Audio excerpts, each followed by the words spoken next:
much is too much flexibility in relationship? At what point do you go from being a yoga mat, where flexibility and resilience is sexy, to becoming a doormat, where you're just getting walked all over?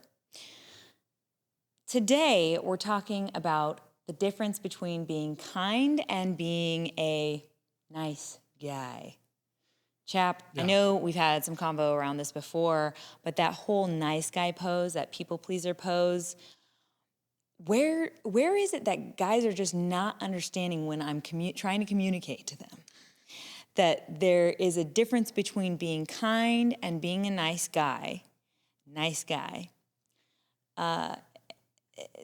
feel like there's always this dissonance where they're like, I am a nice guy. Like, I'm showing up in the world as a good person and I'm a nice guy. Yeah, that's fabulous, but that's not what I'm talking about. I'm talking about the part that comes on, puts a mask on, and plays this people pleaser who has no needs, is completely a selfless part, and just decides that they're going to love the world unconditionally and serve others before they care about their own needs. And that's just not human, and it's not honest. And I think a lot of guys get lost thinking that that's the way that they're supposed to be in order to win over people in their lives. Yeah, well said, because that's kind of the initial thought that we want to convey is that when we say the nice guy, we don't mean you show up when you're supposed to, you take your little sister to baseball practice. We don't mean that. What we're talking about is the doormat type of guy. And when you touched on it, I do this for these people, I do that for these people, and we're starting to talk about the doormat guy.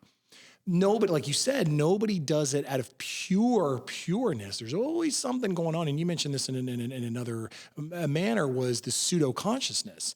And I want you to please get to that. To touch on what you just said is, no one's that guy that you were talking about. Nobody is this ultra selfless.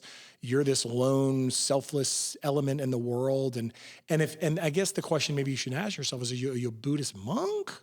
Because then that would make some sense, but I don't think you are. I hear a lot of people saying that they don't want credit for the things they do in life too. And I think that's all part of the same deal. A lot of times that person begins building resent because they give so much and they, do so much for others, but they don't feel like they're getting the same thing back. And that's largely because they have this underlying belief that they're not allowed to have needs. And this personality type gets built, which, by the way, this is a part of my personality that I'm still working through and probably will be my whole life, that people pleaser mode, where we have this belief that from a young age, we have to serve others, especially our, when we're young, it's our caregivers. And we have to do for them in order to make them feel like we're acceptable, and so that we can believe that we're not going to be abandoned, we're going to be wanted, we're going to be, protected by our tribe. And it's a really important reason that we start creating this personality type. It's out of protecting ourselves. It's out of a survival mode. But as we grow into adults and we grow into hopefully very more conscious adults and mature adults, we start recognizing where we're actually getting really upset and we're not even sure why anymore. We're getting friend zoned over and over. We're getting, these patterns start popping up in our life where we're like, what is it that is creating the same feeling inside of me of resentment or a little bit of bitterness or some sort of anger at people around me, because you just feel like they aren't going to ever show up for you in the way you want. They're never going to give you the respect that you want. They're never going to care about you in the way that you want. These are all signs and symbols that, if you really sit with them, lead you back to where you've disowned that part of yourself that has any needs, which is a totally human, shame-free part of you that needs to be brought back online. And when we can do that, when we can realize that we do have needs, we have emotional needs that we need to first slow down and meet for ourselves, then we can go into relationships, friendships, work relationships, romantic relationships, and be able to articulate those needs and say, hey, I do have these things that I need met, or actually I am interested in having a relationship with you that's more than friendship. And we can become that confident, what I call consciously assertive person that we think we want, that we've been trying to show up as, but we've had this like insidious little devil on our shoulder that's been pulling us back. And starving us for what we really want, what we really desire, and what needs we really need met. Yeah, and it's very the results can be very practical. And you have, if you're this doormat nice guy, the results can be any all across the spectrum. But one could be you only attract people that are going to use you because you're the quote nice guy. You're only going to you're not going to attract anybody. Maybe that's a result. You're going to attract just completely wrong people that you're not interested in. You're gonna, or what you could do in say more of a friendship world where you have guy and girlfriends, you might notice that people call you every time they need something because they know you're going to go and bend over backwards to help them. And then over time, you're like, why are these people texting me all the time? I mean, maybe you're the one that set up this, set the stage for why they're now texting you and asking you all, or, calling, whatever, always asking you for stuff because you were the people pleaser. And now you're paying the price for it because ultimately you're going to pay for the price for it. And you might, assuming you're not consciously manipulating somebody by being ultra nice to them to get something out, like kids a lot of the time do. Yeah. Assuming you're not doing that, because that's another issue, and we could talk about that. But assuming you're not doing that, have you ever had a result? It's still, again, it's that we are manipulating from an unconscious place. Well, agree. Yes, and that's what we're trying to decode, right? Because that's why when you go into a friendship or relationship, or you let's say you go on a date with a girl. Let's just break it down to a realistic scenario. Mm-hmm. You go on a date with a girl, and let's say you're the nice guy. You're really showing up for people more than they show up for you, is how you look at it. And you really wish you did have the respect and credit you think you deserve, but you just can't seem to get people to realize that about you, realize those good things about you.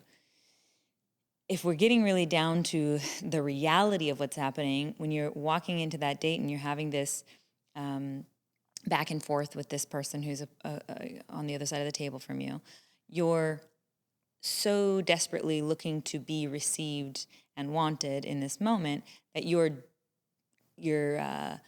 being incredibly agreeable. You are finding any way to please this person in the moment, even if it means transgressing yourself, even if it means trespassing yourself, right? Because maybe what you're talking about isn't something that you actually agree with, or you don't have needs around or something like that, but you're just pretending, essentially. So even if you're doing that from a place of wanting to be nice, that's quite manipulative because you're just basically being dishonest. And that is an obvious energetic for whoever you're sitting across from. Even if you think you're doing the best job at hiding it and they can't even articulate what it is about you that is disingenuine, they don't necessarily want to sleep with you because they don't trust you 100%, because you're not even being honest with your own self regarding what you need and what you want, what your desires are. So I want to get clear too. So this is like really decoding this nice guy pose and why we do it and all that. And I think a lot of people jump as soon as I say, we're not any longer wanting to hold this nice guy pose and be this kind of wimpy, people pleaser, spineless guy. We want to be what I call consciously assertive. And people think that means jumping to the other extreme, and it absolutely doesn't. And in all of our conversations, it's always about finding that middle ground. The other extreme would be that narcissistic asshole who's like the macho jerk, and he's always, being pushy with what he wants. He's being overly aggressive, thinking that what his needs are matter more than anybody else's needs on the planet. This is not what we're talking about. We're talking about conscious assertiveness. This is someone who lands somewhere in the middle where they realize that they have needs, that they have what I would call like a healthy narcissism, which isn't the best term because the term narcissism is so demonized. But it's very broad. It's very broad. But it's someone who realizes that they got to fill their cup up first before they can begin filling the cup of others, right? Well, it's egocentric. I mean, that's another, a lot of kids do that, obviously, and things like that. No, I'm talking about the consciously assertive person. Oh, well, this is the person who understands they need to fill their cup up first before they go filling the cup of others, to put it simply. And in order to get there, it's about getting conscious about what our needs actually are. First of all, taking the shame around having emotional needs away, and then discerning which ones are the ones that we need to work on for ourselves. And then whatever we need help with from the people in our lives in relationship to us, we need to be able to ask that articulately. And that might look like, I'm looking for a relationship with someone, not just a friendship, and I'm interested in you. Are you interested in me? And that's not an asshole thing to do. That's your honest truth. But if you're dating a girl, essentially, in your mind, and you're just trying to get her to know you, and y'all are playing friend zone, right? But in the back of your mind, you're constantly wanting her to decide she's going to, sleep with you one day or become your wife one day or something, and you're not being assertive with that truth, I think it literally comes off as dishonest, even if no one in that dynamic wants to even touch it and really dive into it because it's uncomfortable for both people. It's apparent in the energetic in the room. Does that make sense? Well, yeah. I mean, I think of it in maybe I'm, when we talk a lot of times, I'm receiving what you're saying. Sometimes I receive it a little bit, a little different than how you intend it, and that's fine or whatever. But so, and correct me if I'm wrong, the way I'm receiving in my own brain is I look at it as we have negligence and we have intent. And if you're being just negligent about your people-pleasing manners, whatever your outcome is, maybe your outcome is to engage in a longer-term relationship with this person, and you're just being negligent on not really understanding or really caring much about that, you're not understanding your needs first and that you're putting her needs first, but it's really just so you get your needs met, but your needs are somehow tied in. That is more negligent. But if it's intentional, and you know it when you see the intentional is, it because intent would be like, I knew a guy and what he would do. And I was like, oh God, we'd be in college and he would go up, we'd be at a place, bar, whatever, not bar, that's a bad example, but it's somewhere. And he'd see a girl and he was always really good at this. And it would be like a bartender or some woman sitting next to him and he would say something like, yeah, so like you go to school here? Yeah. It's like, duh. But he's like, you go to school here? Yeah. What's your major? Oh yeah, chemistry. That's really cool. And then it was always the same crap. It was, what kind of music do you like? Yeah, I like that stuff. And I'm like, no, you fucking don't. You know what I mean? And I'm like, oh God, it's so cheesy. She sees right through it. And here's the thing. Okay, let's say you say, I really like whatever, heavy metal, okay? And you're like, yeah, I like that stuff. And then she's like, oh, well, like what, you would be like, oh, what kind of bands? You'd ask and you'd be like, why do you like them? Because that's what you do, because you try to see through it. But inevitably what happens is these girls are like, well, I like whoever. And she's like, oh, and there's a concert coming in. Now you got to go sit through that. And if you don't like it, now you're like, and she wonders why you don't want to keep going to these concerts with her. You set it up, dude. You did it. And you made your bed and you get a lie in it. And we'll get into a little bit about some experiences that I've had myself in that, because this is really true stuff here. And that's what I'm saying. When you're negligent about it. Right. And when I would use the word transgress, trespass, when you're trespassing yourself, it's the negligence is when you're not identifying the fact that you actually are you're being out of alignment with your personal truth. You don't fucking like that band. And you're allowed to say that. You don't have to people please in that moment, right? You're allowed to say, oh, that's cool that you like that, but I'm actually more into country music. I don't know if I can know whatever it is. Yeah. Right. Let's talk about that, and then I want to get to your stories as well. Let's talk about the transgressions, because I think this is a really good way for people to start. Yeah, but let's back up real quick. What do you mean but when you say transgression? Right. Because when I hear trespass, that has intent, and you go on somebody's property without their permission, and you touch it. And because I'm a lawyer, and that's how we think. So when you use these terms, I'm like, wait, does she mean this way or that way or this way? Is this legal trespass, civil trespass? So talk about what do you mean by when you say transgress? Because I think I'm merely dismissing the actual fact and I'm just subverting it to go here. That's how I hear it. But what do you mean by that? So transgression, and even in like biblical terms, they would say sin, right? I haven't read the Bible, just so you know. But this is the idea of it. What I'm saying is it's in our language out there in the world for forever. And another word for transgression would be trespass. So sin, trespass, transgression, whichever way you want to look at it. Right. But essentially, there's 3 types of transgression that we want to keep in mind for this conversation. And it's you transgressing another person, right? But what does that mean? So you making an act on another person that is out of alignment with them. So crossing their boundaries, crossing them in some way, crossing them, right? Okay, yeah, crossing, okay. The other transgression would be another person onto you, right? Crossing your boundary lines.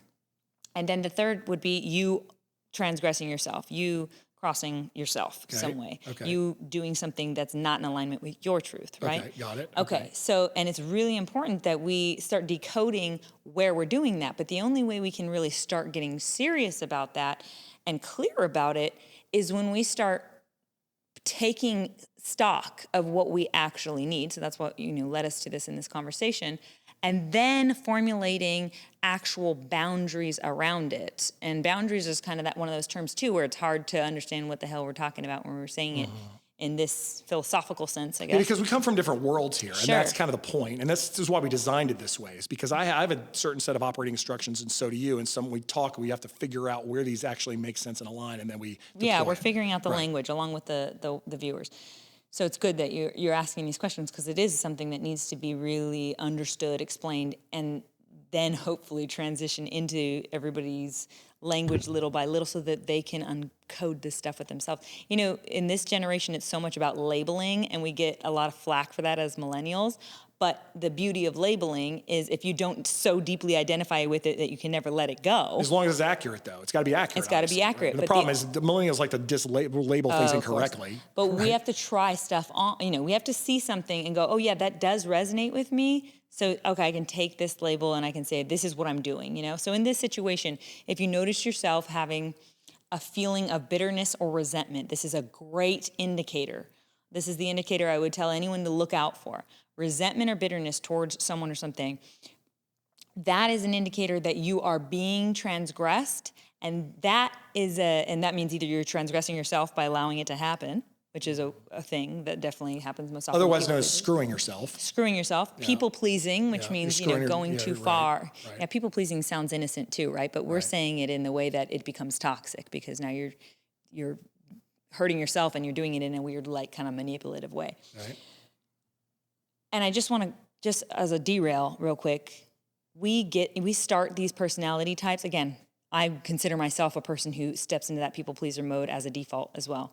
We do this because it was important to do that for our survival at some point. Well, it worked. It either is working or it has worked. Yes, it worked. So now it's about figuring this stuff out and filtering out what is no longer needed and no longer serving us. But we're not saying, right, let me clarify this. We're not saying you shouldn't please other people and you should be a people pleaser. We're not really saying that, but what we're talking, maybe... You shouldn't transgress yourself in order to please other people. That's what we're saying. Basically don't screw yourself to make somebody else happy. Exactly. Right. Okay, so, and an example of this is where it's practical, is you do that. And that can have an outcome that's short-term positive for you, but you might find yourself in a relationship, and hopefully not a marriage, where now you got kids or you got to get a divorce and it's nasty and you're giving away all your money. You can't. This is a practical thing that is tangible, and it happens and over and over. You did it to yourself. You effed yourself, buddy. Right. And so let's share your story, because I know that's where you're leading. So what happened? Well. Yeah, I mean, this just happens to be something where I do have experience personally, where what she's talking about, what you're talking about, has happened direct. It was my fault. So it's out of immaturity, and I was young. And what happened is when I was in high school, the girls I was dating were way more intelligent, or at least highly intelligent, or more intelligent than me at the least, okay? And so they kind of knew at least that my deal, like they could kind of figure me out, and it worked, okay? But then I met somebody when I was a little bit older, but not much older, who was every check. If you were designing a person, she checked a lot of these, right? And if I put her on paper and showed pictures and whatever, there you go. And you put the list down, and it's perfect on paper. Okay? Right. And so I was like, wow, like smitten, whatever the word is. And so I was doing the dance to get her, and doing everything I could. I did every thing that I could think of to do this, and it worked. And I was a people pleaser to her, and I got her. And I did that, But after a while, you run out of steam, and you can't. At least I ran out of steam, and I couldn't keep doing it because I'm like, this is exhausting, and it's not. It's not genuine. No, because you grow, by the way, as a person, especially in your late teens, early 20s, into your 20s, you grow a lot. Yeah, and and you realize in that age, especially frame, but even sometimes later for other people, that you're suffering because you're not being your authentic self. And I think a lot of people hear authentic self and are like, oh God. But I didn't know what my authentic self was. Right. And you didn't even know you wanted to become that. Meaning I had no intent. There was no intent there. I was merely, it was almost strict liability. So in legal things, you have strict liability of negligence. I'm not going to get into that. But the thing is, it was almost a strict liability standard, meaning like, I didn't know. It's like, you have a dog in the state of, this is not legal advice. I'm just stating something. If you have a dog in the state of Florida, and you don't get the one bite rule unless it's changed and I'm not aware of it, whatever. But you don't get the one bite rule where, my dog hasn't bit somebody yet. So if he bites somebody, it's okay because I didn't know that he was going to bite somebody. So I can't really, but if he bites somebody, then I have the one bite rule and then I should know. It's not like that. It's strict liability. You should know that your dog is a dangerous animal with its teeth. There's some that are, and if he gets out or she gets out and she bites somebody and chomps him, guess who's in trouble? Right? So that's more strict liability. So I guess what I'm saying, I was more operating under strict liability. I didn't know. You know what I mean? It wasn't really negligent because I just didn't know. If you're negligent, you kind of have an idea, but I didn't know at all. So I should have known, but I didn't. So then how did you grow through that? So what happened is I just grew naturally and just grew naturally as a person. I got a more advanced degree. I was hanging around a lot more women who I was like, wait a second. So these girls are really cool and I'm really good friends with them. And I could definitely see myself entering and they're really fun. And I'm not even trying with them. We're just buddies. And it's like, wow. And then it started eating into my brain. Right. And it was exposure to a lot of other women because now, I'm in college and in law schools, exposure to a lot of other women that I started realizing these are smart women. And, and my ex was very intelligent, like I said, and the whole thing. And what I noticed is I had been pleasing her for so long that she was used to it. She desired it, and she became the manipulative one to where. And you were you realized you were enabling it. It was all me. Yeah, well, it wasn't all you. Of course, it takes two to tango, right? But you can only take responsibility for what you can work on, what's your side of the street, and what you can change, right? So right, and so that's exactly. So, but I started realizing it, and then I'm like, oh. You know what I mean? I'm like, maybe, and I'm not saying, maybe it was all me, because I'm not, at that time, I was like, yeah, she's, bad, and this is that. But she felt I was the problem too. And so then what happened is luckily the Iron Curtain was raised. The veil of like stupidity or innocence or whatever it was. And then I was like, now if I stay in this relationship, I am now actively participating in the ruse. And now I am now have intent, and it's no longer negligent. Right. I have full intent.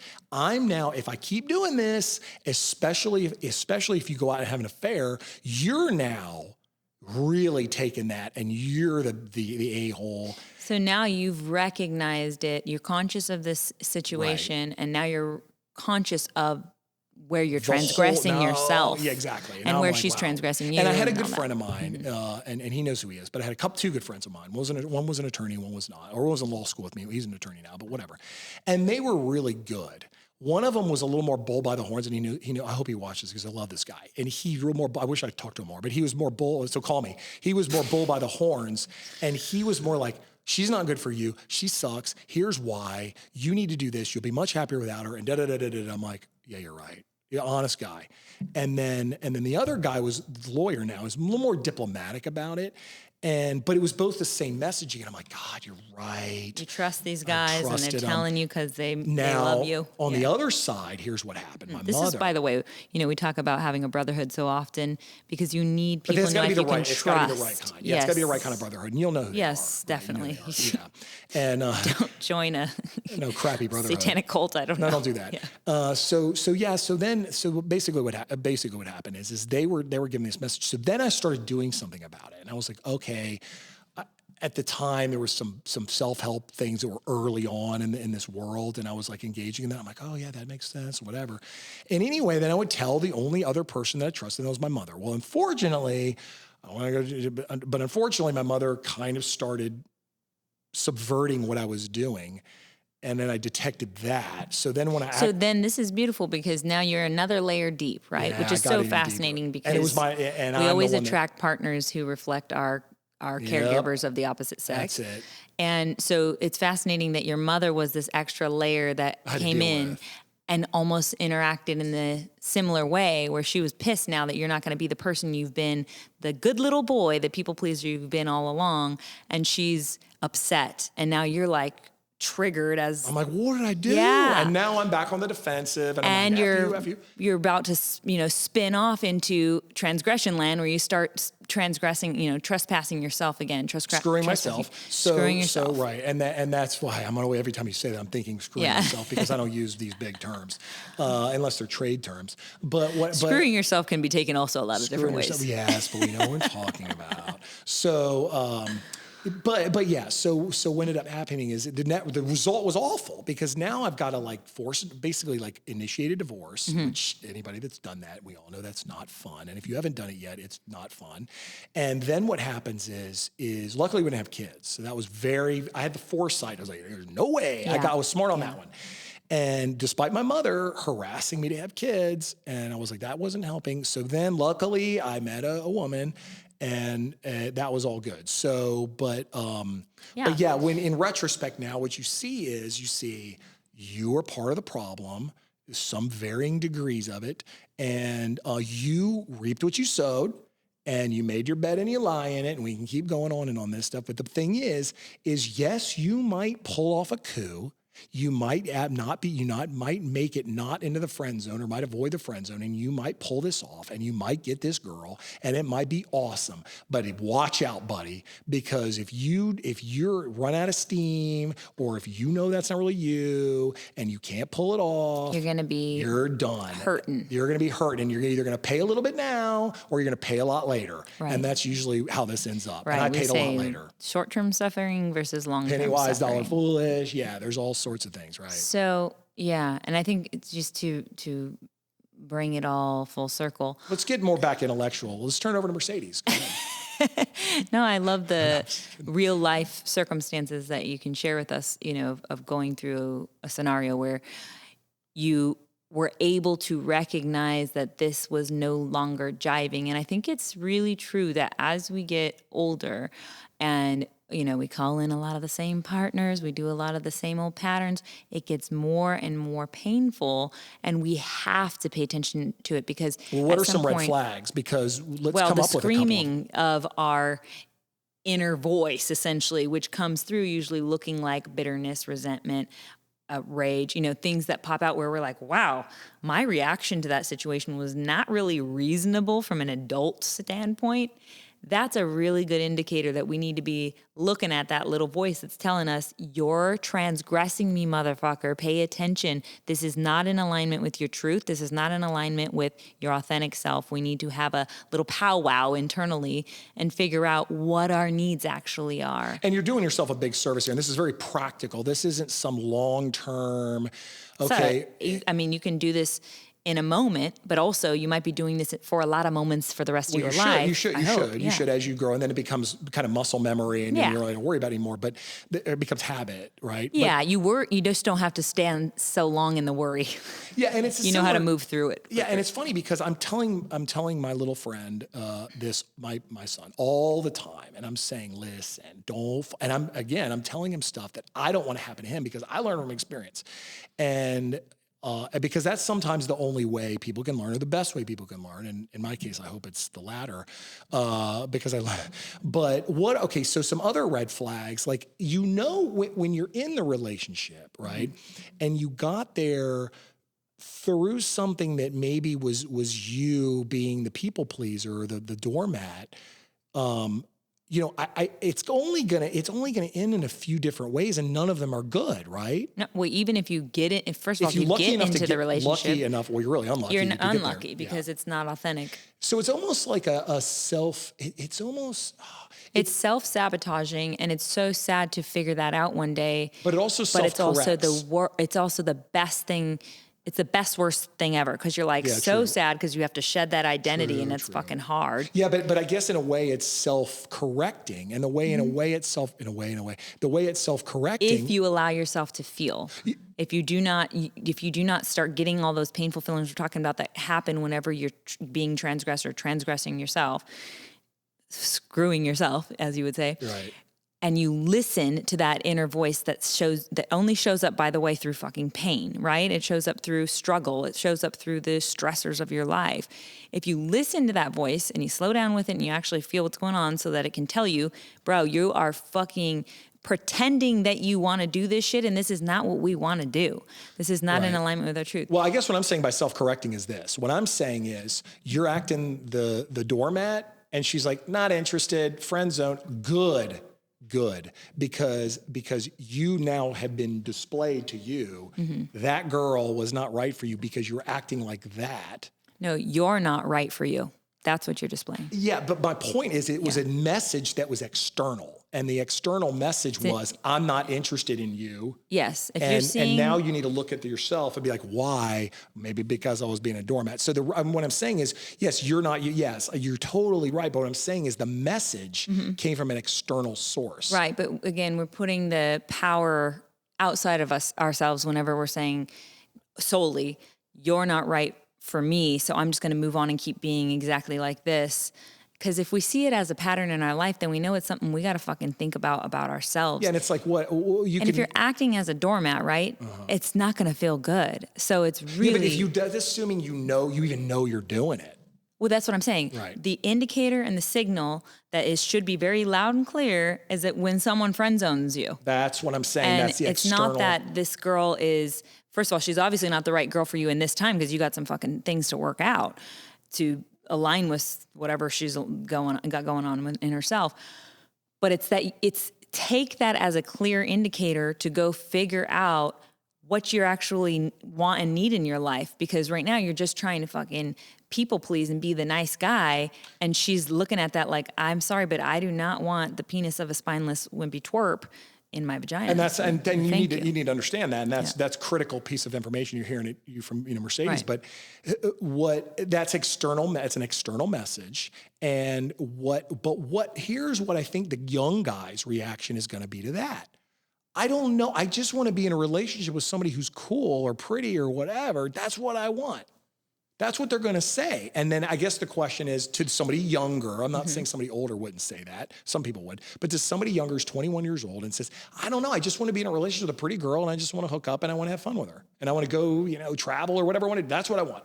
So, and then that's their goal. Keep honing yourself. But that's agreed. But that's what they're going to say is, I know what I want and that's what I want. Oh yeah, because they have not slowed down with themselves. Right. They're surface level. I mean, that sounds fucking great, but okay, tell me again what you want. Tell me that list again. Just not you, but this 21-year-old just pretending. Well, the list is, I just want to be with somebody. I want her to be pretty. I want her to make me laugh and I want to travel with her. Okay, great.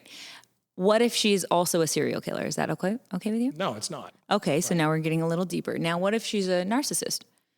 Yeah, but that's the thing. How are you got to detect that, right? You got to detect. But you got to first understand about yourself and work out the kinks in yourself. So how do we make a deployable rule? Here, the rule is don't date until you're 40.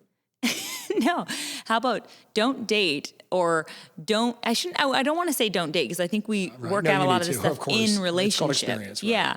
Right. I would say date with the concept in mind that when you feel triggered and when you feel resentful or bitter, if you identify kind of as I'm a nice guy, then this is for you. Watch for those moments of feeling resentful or like, I never get credit for that, or why isn't she respecting me, or why don't I get the love I deserve, or people they just never get me. I'm just people don't understand me. All that resentful bitterness, all those things are indicators that you are trespassing yourself. You are screwing yourself, as you would say it, chap.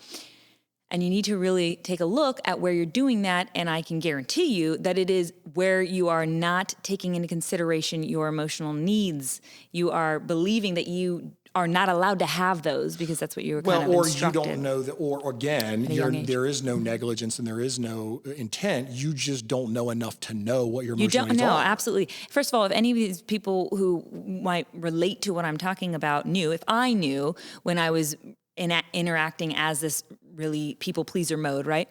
If I knew that that's what was going on, I would have fucking changed it because it was causing me pain. You would have fixed it. Being bitter, resentful, and contemptual, and feeling unrespected, feeling non-heard, feeling unacknowledged. Those are painful ass feelings. No one wants to stay in that. So of course, if they're conscious of it, they're going to change it. Well, you have to experience it because one of the ways people learn is to experience. And the thing is like, if I went to, because I'm dealing with this, I go to a 10th grader and I say, listen, grades are important. Mm-hmm. And when I was in 10th grade, I'm like, okay, sure. But internally, I didn't understand it. Even though people were telling me they were, and they're telling me why, I'm doing that to my guy. I'm like, listen, grades are, here's why. Because I go through the whole thing.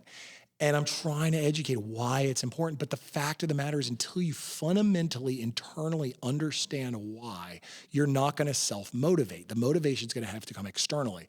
So I guess, there is an age where you should be able to understand that grades are important. And there's also an age where you don't understand that grades are important. For some people, they learn grades are important earlier, and those people become successful, or they get into college they want or whatever. And then some people, unfortunately, do not realize that academics or learning or whatever it is not the good means to an end until later. And so the thing is, there is an age where you're probably just too young to understand that you are a doormat or you're not a doormat, or this is why you're getting friends and you're not getting friends. Because certainly, I think some people that I know that are younger don't have the mental or the experience or whatever to understand that yet. But then there's people that are older guys that if they keep doing that, it's like, dude, there's something maybe you need to. So what in your people that have been coming to you, what did you see a similarity, and there's a correlation between an age group where it's like, yeah, they maybe just haven't figured it out yet? It's not even an age group because this is broad. This can be just until you decide that it's so painful that you have to fucking look at it. Yeah, but the way to find that out, again, it's kind of like if you're a bad driver, okay, and you're driving down the road and somebody's like, your mom or your brother's like, you need to slow down or you need to speed, whatever. And then maybe, okay, so that's a little indicator. And then you've gotten a couple honks, like, oh, I'm not honking. But if you're too busy listening to the music, you don't care. But then you get in a wreck, guess what? The wreck, especially if you're at fault and whatever, then you're like, maybe I'm not a good driver. So here we know when we need to look at ourselves, and that is maybe when it's too late, when you've got friend zoned or you're in this marriage for too long and now you're in a divorce. But then too early would be like you have never been in a relationship, you don't even know anything about any of that. Maybe you need to get through a couple relationships to understand, oh yeah, I see now. And that could be 19 years old. I mean, it could be young. Yeah, I think you're trying to overthink the age thing in this situation. No, it's not an age thing. It's an experience thing. The older you are, the more experience you have. Mm-hmm.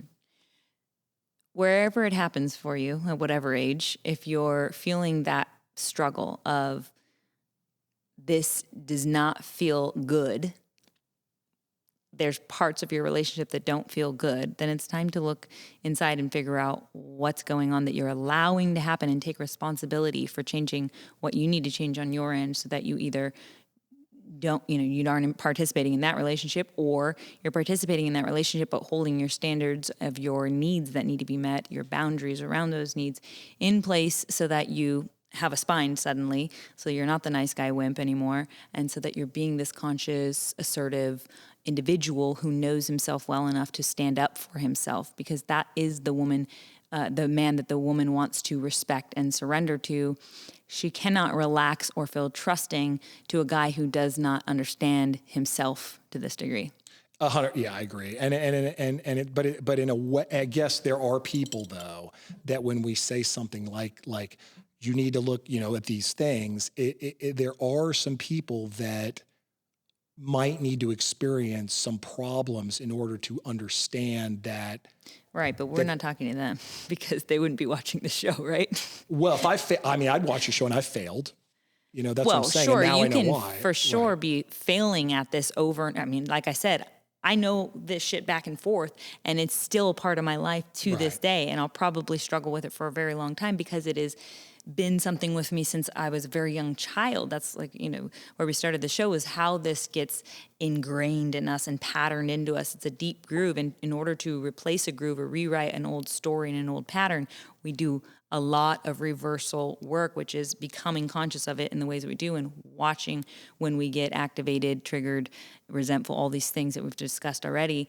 And now that we have that mindfulness on board, we get to go, ooh, okay, instead of just getting reactive and doing the people pleaser dance that I normally do, or doing the avoid dance where I just go numb out so I don't have to feel the uncomfortable feeling of being friend zoned again, or whatever that feels like, whatever the symptom is, we slow down with it and we actually look at it like, okay, what are you trying to tell me? What is my inner compass there trying to show me? Because I'm in pain again and I don't want to keep fucking doing this pain to this degree because it sucks. So instead of numbing out this time, instead of trying not to feel because we're blaming somebody else, instead of blaming someone else, it must just have been her, taking responsibility finally for our part in how our life unfolds. We are not the fucking victim to our lives. We are the creators of it. We are the ones who get to grow through the painful situations. That's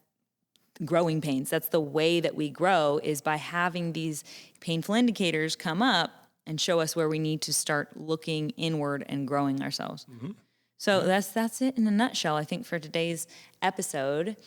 You guys know what to do. I hope this one was shed some light for you. I hope this resonated, and I'd love to know about it in the comments. As always, share with someone who might need to hear it, and you can click through the links below to send us, subscribe, comment, connect, all the things. We do this every week. Catch us again next week. And we are reminding you, as always, you already are.